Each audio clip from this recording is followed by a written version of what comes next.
Hi, it's Devon Naika from Retirement Wellness SA.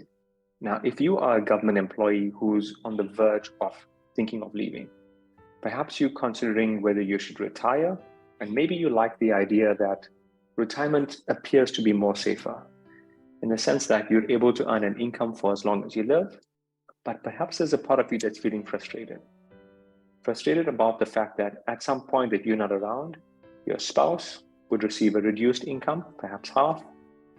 If not, if you don't have a spouse, then maybe you're concerned that there's no money that goes to your kids, especially if they're financially independent. On the other hand, if you're thinking about resigning, maybe you're concerned.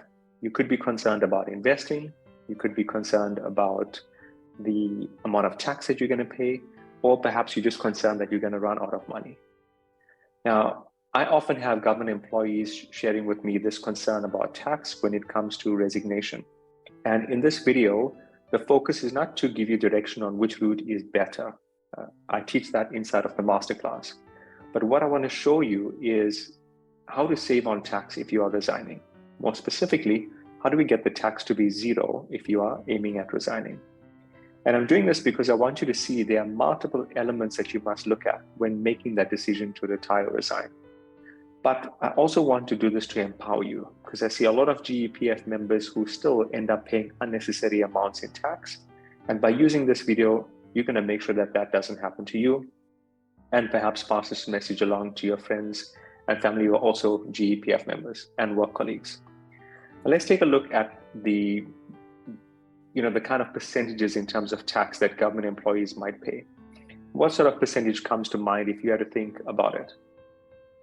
When I interact with government employees, usually they tell me 20%, 30%, or as much as 40% in tax. And let me give you an idea as to the impact of that.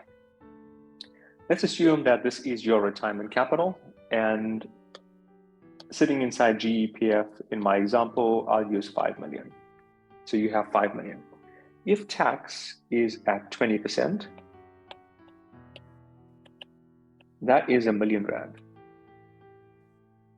So 1 million rand of your 500,000, 5 million is gone in a flash.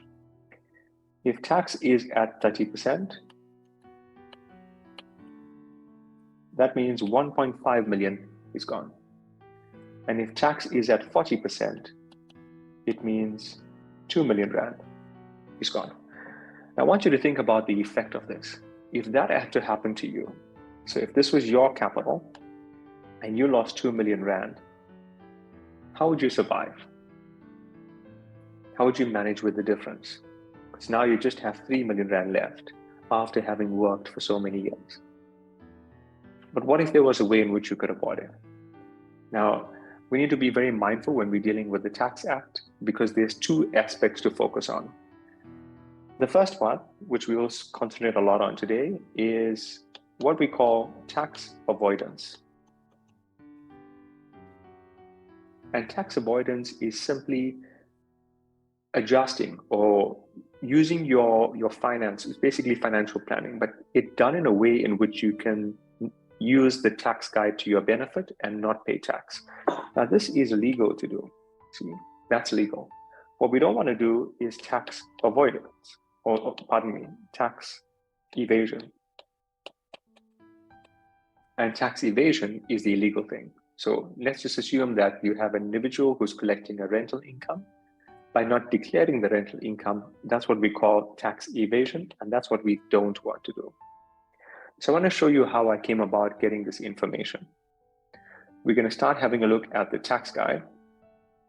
And inside of the tax guide, now you got to make sure that you're working with the latest tax guide. You can see here I'm working with the one of 2022. And as I scroll along here, there's a section that works with retirement fund lump sums. Now, I'm making certain assumptions here. I'm making the assumption that you are actually retiring or resigning and you're beyond age 55. And you can see the table I'm working with here says retirement fund lump sum benefits or severance pay. And you probably know this, the first 500,000 is tax-free. But what I want you to observe is as you move up the scale, the tax starts to increase. So it jumps from 0 to 18%, to 27%, to 36%. which means then there's your retirement capital. If we put in the 5 million Rand, are we moving all the way along here and going up to the 36%? No, we're not. Because inside of GEPF, something critical has to take place. And let's have a look at the details behind it. Now, I want you to also be mindful that there's no trying to beat SARS. You're not going to beat the system. But what I've learned is to understand exactly what SARS is trying to achieve. And when we understand how SARS is working, how they are thinking, then we can sort of use those rules to our favor. But there's no beating the system because you're not going to sleep well at night. So let's see how the system works. What SARS is saying is the following. If you are 55 or older and you want to start accessing your money prematurely, let's just say you want to access that money out in cash. SARS is saying to us that there's a great risk behind doing that. And the risk is, what if you use up all that money? What if you invest it unwisely, or you just draw it out in cash and you go on a spending spree? And you perhaps might know of members that might have had this situation happening to them. If you use up all that cash, then it's very likely that you're going to go back into government to apply for the old age pension. And if you do, that puts a lot of pressure onto government because they already have a lot of people that are collecting the old age pension. And if more people go to collect that, it means they're going to have to raise the taxes. So as a deterrent, as a means of preventing that from taking place, this is where they have huge tax penalties. So on your retirement capital. And by putting in those tax penalties here on your retirement capital, that is a deterrent for you. So if you know, coming back to our example, if you know that by withdrawing the 5 million in cash, your tax is 2 million, let's say in our example, what's the chance of you actually drawing that in cash? I'm pretty sure it's slim to none because it's too much of capital to lose out. See? Now I want to guide you on how we navigate it. So understanding what SARS is trying to do, and it's not a bad thing because they're just trying to ensure that we are all self-sufficient. Now we want to learn how we can navigate around it. And here's the solution. We're going to use an example and say that your money sits inside GEPF here. So that's your capital. And on this end, I'm going to call this an approved fund. Now, notice I'm using the word approved fund. And what I've noticed here is a lot of government employees believe that the approved fund is a preservation fund. Now, please don't make that mistake because there are two approved funds, one of which is a preservation fund. What you want to do here is make sure you are in the correct approved fund. And I only know that when I engage with you. But you don't want to start this on the wrong foot. You need to make sure that this is in the correct approved fund. And in not all instances, the preservation fund is the correct route. But have a look at what's taking place. Your first step is you are going to move away from GEPF into the approved fund. So you move away from GEPF into the approved fund. Now, how much of tax is payable on that transfer? So what's the tax rate on that transfer? 0%. And the reason for that is, I want you to go back to look at the SARS tax rate. What is SARS saying? They would tax us severely, they'll tax you severely if you're taking this money in cash, meaning that money is getting paid into your bank account. But if you are not doing that, if you are transferring to an approved fund, is anything getting paid to your bank account? No. So because nothing is getting paid into your bank account, all of the money is sitting inside the approved fund, this is how your tax is 0.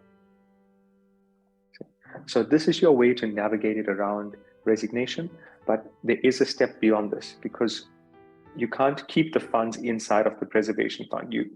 You're gonna move some of this money out. There's a portion of this that you can access in cash.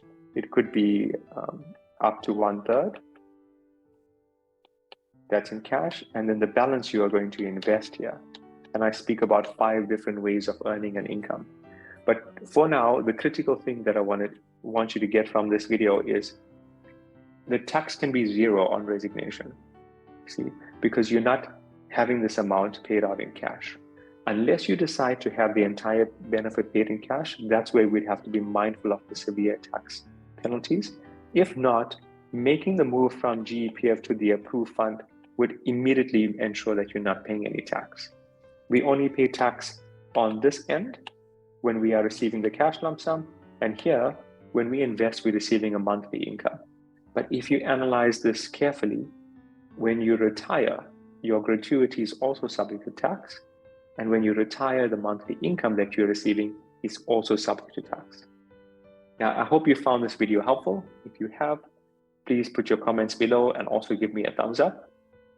I also want you to subscribe to the YouTube channel so that you're able to get new videos as we put them up, and share with me, or share with your colleagues rather, this video so that they too can benefit from this. Look forward to chatting with you soon.